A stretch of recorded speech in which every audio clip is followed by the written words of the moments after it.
بیماری کی نماز کا بیان۔ اگر بیماری کے سبب کھڑے ہو کر نماز نہیں پڑھ سکتا تو کیا کریں؟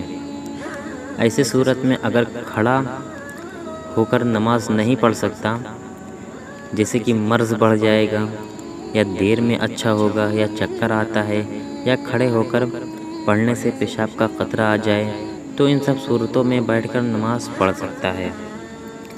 پھر سوال آتا ہے کہ اگر کسی چیز کی ٹیک لگا کر کھڑا ہو سکتا ہے تو اس صورت میں کیا کریں؟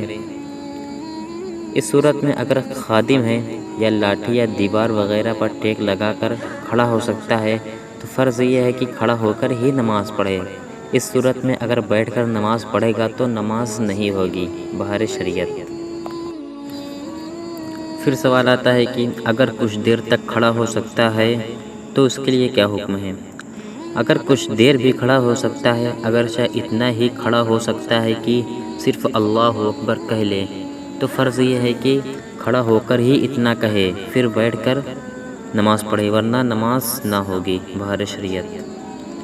پھر سوال آتا ہے کہ بیماری کے سبب اگر رکوع سجدہ بھی نہ کر سکتا تو کیا کرے؟ ایسی صورت میں رکوع سجدہ اشارے سے کرے، مگر رکوع کے اشارہ سے سجدے کے اشارے میں سر کو زیادہ جھکائے، در مختار بہر شریعت۔ پھر سوال آتا ہے کہ اگر بیٹھ کر نماز نہ پڑھ سکتا تو کیا کریں؟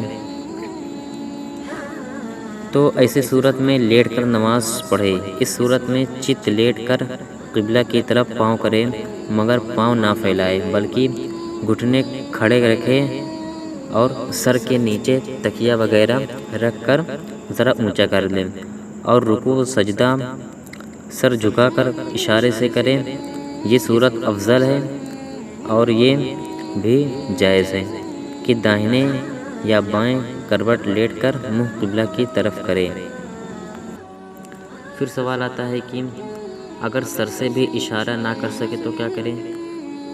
اگر سر سے بھی اشارہ نہ کر سکے تو نماز ساقط ہو جاتی ہے۔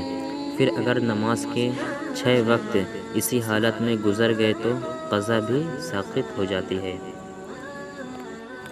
نماز کے بارے میں یا کوئی حدیث کے بارے میں آپ سوال کر سکتے ہیں، انشاءاللہ جواب مل جائے گا۔